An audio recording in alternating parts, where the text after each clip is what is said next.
Assalamualaikum warahmatullahi wabarakatuh. Perkenalkan, nama saya Gita, NIM 231179, kelas 3B reguler pagi, semester 3, jurusan administrasi pagi. Baiklah, di sini saya akan menjelaskan proses atau tahapan kebijakan publik. Sebelum saya memasuki proses atau tahapan kebijakan publik, di sini saya akan menjelaskan apa itu kebijakan publik.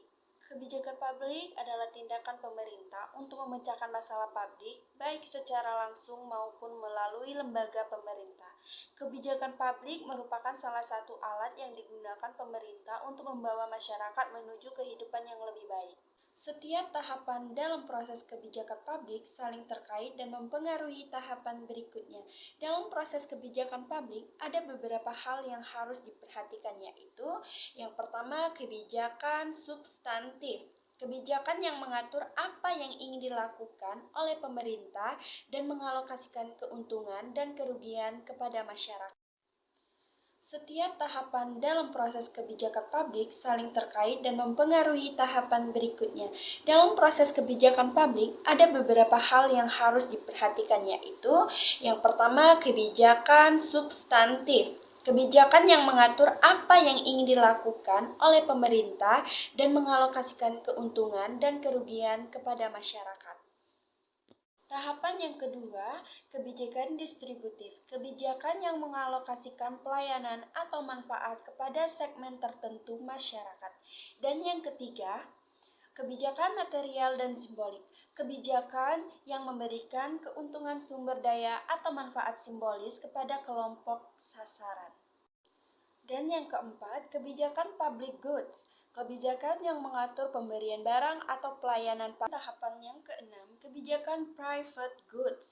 Kebijakan yang mengatur penyediaan barang atau pelayanan untuk pasar bebas.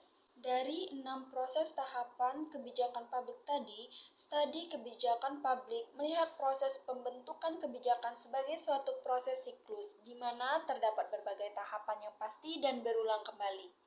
Tahapan-tahapan pembentukan kebijakan publik yang terdapat dalam proses siklus tersebut adalah problem identification, agenda setting, policy formulation, policy legitimation, policy implementation, dan policy evaluation.